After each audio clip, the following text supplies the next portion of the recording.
সকালবেলা হাঁস মুরগি ছাড়া শেষ, খোপের ভিতর মুরগি একটা মারা গেছে, সেটা বের করব এখন। আর এই নিয়ে আমার 5টা মুরগির বাচ্চা মারা গেছে। ওদেরকে ঘরে রাখতাম, ভাবছি ফ্যানের বাতাস হয়তো ওদের ঠান্ডা লেগে যায়, তাই কালকে খোপের ভিতর রাখছিলাম। তা বন্ধুরা, সকালে খোপ ছাড়তে এসে দেখি একটা মরে গেছে ভিতরে। এই নিয়ে 5টা মুরগি বাচ্চা মারা গেছে আমার। একটা একটা করে এরকম মারা যায়, কি করব বলেন? ওষুধও কাজ হয় না, সেদিন আদা রসুন বাটা খাওয়াইছি, তাতেও কাজ হয় না। কি করব বলেন? কিছু করার নেই। আর এত পিঁপড়ায় ধরছে, আমি বসতে পারতেছি না, দূরে সরে পড়ছি। এই বাচ্চাটার জন্য অনেক মায়া লাগতেছে, কারণ ও সবসময় মানে আমি খাবার দিতে গেলে আমার মাথায় উঠে যেত, গায়ে উঠে উড়াল দিয়ে বসে থাকতো। তারপর আমি যদি ওদের বসে বসে পাহারা দিই, যখন চেয়ারে বসে থাকি না, তখন ও উইরে আমার কোলের ভিতরে এসে মানে বসে থাকতো। এই মুরগি বাচ্চাটা এরকম ছিল। কিন্তু মারা গেল। এখন বাঁচার জন্য হয়তো এরকম কাছে আসতো বারবার। যাই হোক, ওকে বাঁচাতে পারলাম না, খুবই খারাপ লাগতেছে বন্ধুরা। যাই হোক, এটাকে এখন ফেলতে যাব নদীতে। সবাই সাথে থাকেন। জোয়ার আসতেছে নদীতে বন্ধুরা। উড়ি আল্লাহ, কাঠ, টলার বোঝাই কাঠ। মুরগির বাচ্চা ফেলাইতে আসছি, মুরগির বাচ্চা মারা গেছে না, সেইটা।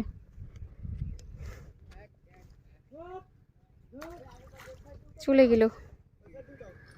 যাই হোক, সবাই সাথে থাকেন, দেখতে থাকেন, বাসায় চলে যাই।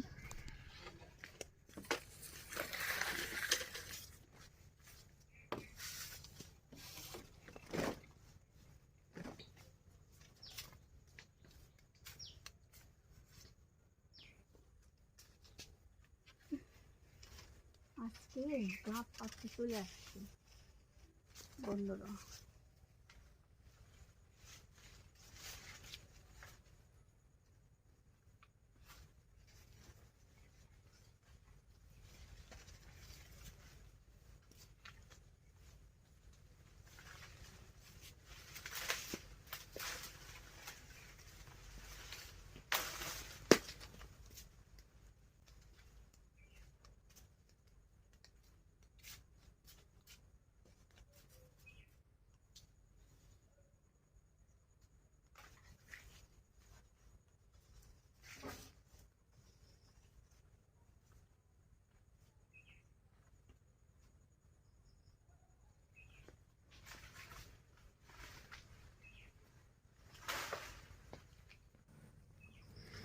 ভ্যান চলে আসতেছে।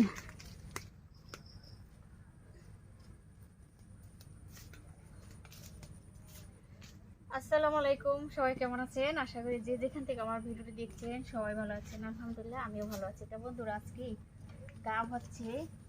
গাব ভর্তা বানাবো। আমার গাব পাড়া হয়ে গেছে, সবাই সাথে থাকেন, দেখতে থাকেন।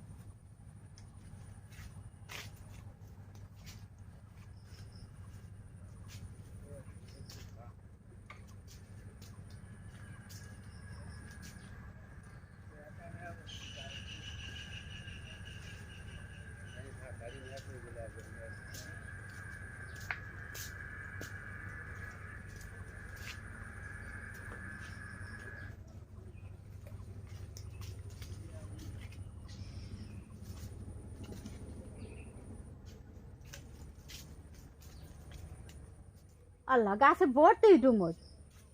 আমি তো সই একটাও দেখি আপনি তো দেখবেন না, উপরে ও ডুমুর ভরা। ওই গুড়ার দেখ ওই 2 দিনের খুঁজে খাইলে আঠা দিছি না, ওই যে উপরে নিচে কি থাকেনি, নিয়ে যান মানুষ, ওই যে উপরে ভরা লাঠি দিয়ে। তা বন্ধুরা, এই যে অনেকগুলো গাব, আমার এক ঝুড়ি গাব হয়েছে, এক ঝুড়ি। তাহলে সবাই সাথে থাকেন। আজকে আমি এই যে গাব ভর্তা বানাবো, মানে আজকে আমি গাব ভর্তা বানাবো। সবাই সাথে থাকেন, দেখতে থাকেন, চলেন বাসায় যাওয়া যাক। আয় ডেচ আসো, ওই যে এর ভিতর ইঁদুর আছে, চাউলের ভিতর আসো। আমার বিড়ালটায় না ইঁদুর মারে না কিচ্ছু করে, শুধু খায় আর ঘুরে। দেখেন, ইঁদুর দেখাইছে তাও চলে গেছে, আসবে না এখানে। যাই হোক, সাথে থাকেন সবাই। তা বন্ধুরা, গাব ভর্তা বানানোর জন্য গাব নিয়ে বসে গেলাম। কাঁচা গাব বাছতেছি। কাঁচা গাব দিয়ে ভর্তা বানাতে হবে। তার সবগুলো তো পাকা, কয়েকটা কাঁচা গাব। তা যে কয়টা কাঁচা গাব আছে আমি বেছে নিচ্ছি। তা বন্ধুরা, সবাই সাথে থাকেন।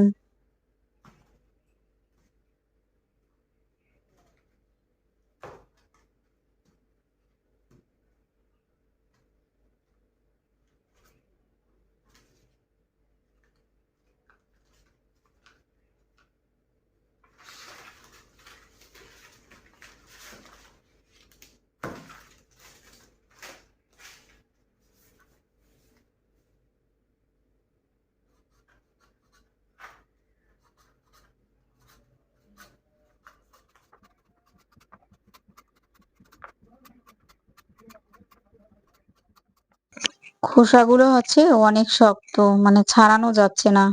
আর এখন গাব তো পোক্ত হয়ে গেছে, মানে পেকে যাবে। গাছে বেশি এখন আর গাব নেই, কয়েকদিন গেলেই গাব শেষ হয়ে যাবে। আর এই সময় এই গাবটা দিয়ে ভর্তা বানালে বেশি ভালো হয়, কারণ হচ্ছে মিষ্টি মিষ্টি লাগে। গাব তো পোক্ত হয়ে গেছে না, মিষ্টি হয়ে গেছে, কিন্তু এখন আর কষ লাগবে না। তো এই সময়টাই ভর্তা বানাতে হয়। তাই বন্ধুরা, আমি গাবগুলো ছিলে খোসা ভালো করে ছাড়িয়ে তারপরে আপনাদের সাথে ফিরতেছি। সবাই সাথে থাকেন। আমার গাব ভর্তা রেসিপি দেখবেন আজকে, সবাই দেখবেন, সবাই একটা লাইক দিয়ে দেবেন। ভালো লাগলে আমার ভিডিওটি শেয়ার করে দিবেন। যারা নতুন বন্ধুরা আসছেন, ফুল ভিডিও দেখে চ্যানেলটি সাবস্ক্রাইব করে আমাকে সাপোর্ট করবেন, আমার পাশে থাকবেন।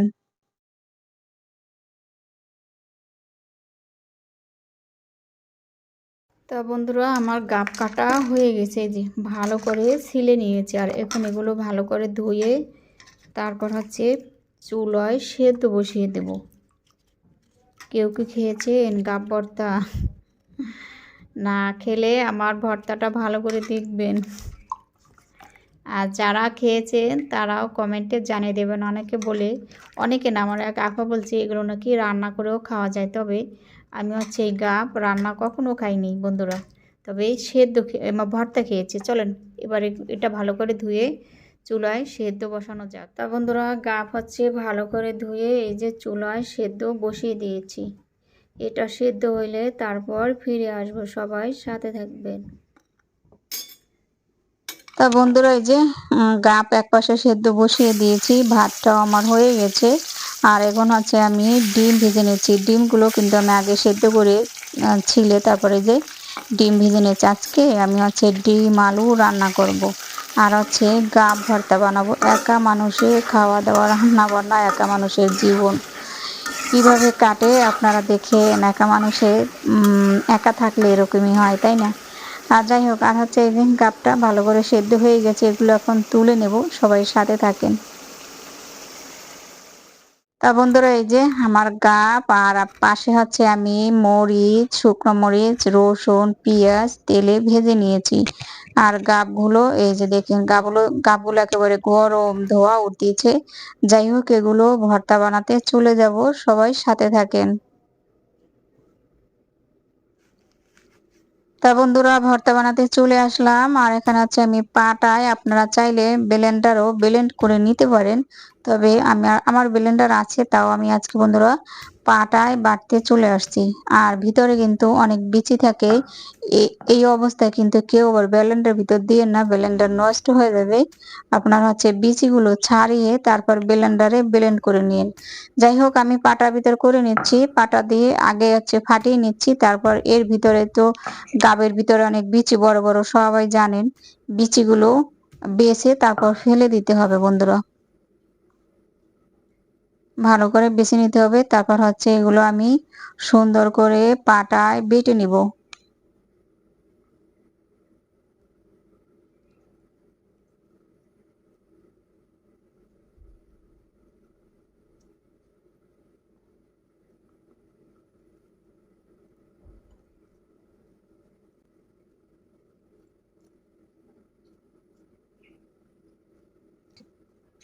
তা বন্ধুরা, এই যে বিচিগুলো, অনেকগুলো বিচি হয়েছে, বিচিগুলো ফেলে দিলাম। আর এখন হচ্ছে আমি আস্তে আস্তে করে বেটে নিব। আর আপনারা চাইলে, আবারও বলছি, ব্লেন্ডারে ব্লেন্ড করে নিতে পারেন। যাই হোক, আমি হচ্ছে পাটার ভিতর করছি। আর ভর্তা আসলে পাটায় বেটে বেশি ভালো হয়, তাই না? বেশি স্বাদ হয়। যাই হোক, এগুলো বেটে নিচ্ছি। আর বন্ধুরা, আমি হচ্ছে গাবগুলো দুইবার বাটছি, দেখেন একেবারে মিহিন করে পাটায় দুইবার বেটে নিচ্ছি। আর এখন হচ্ছে এই যে শুকনো মরিচ গুলো পাটার ভিতর বেটে নেব। হাত দিয়েও আপনারা মাখিয়ে নিতে পারেন, তবে আমি একটু সময় আগে তো ভেজে রাখছি, মরিচগুলো কেমন নেতাই গেছে। যাই হোক, নরম হয়ে গেছে। এখন হচ্ছে ওগুলো হাত দিয়ে ডললে গুঁড়ো হবে না। আপনারা গরম গরম অবস্থায় থাকতে মরিচগুলো গুঁড়ো করে নিয়েন, হাত দিয়ে মাখাতে পারবেন।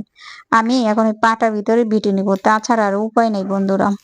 আর ভর্তা বানাতে গেলে অনেক কিছু দরকার আছে। এখানে ধনিয়া পাতা দিলেও অনেক স্বাদ হয়। আমার এই গ্রামে কই ধনিয়া পাতা পাবো বন্ধুরা, বাজারে যেতে হবে। গ্রামে চলে আসছি, এখন আর আগের মতন চাইলেই হাতের কাছে কিচ্ছু পাই না।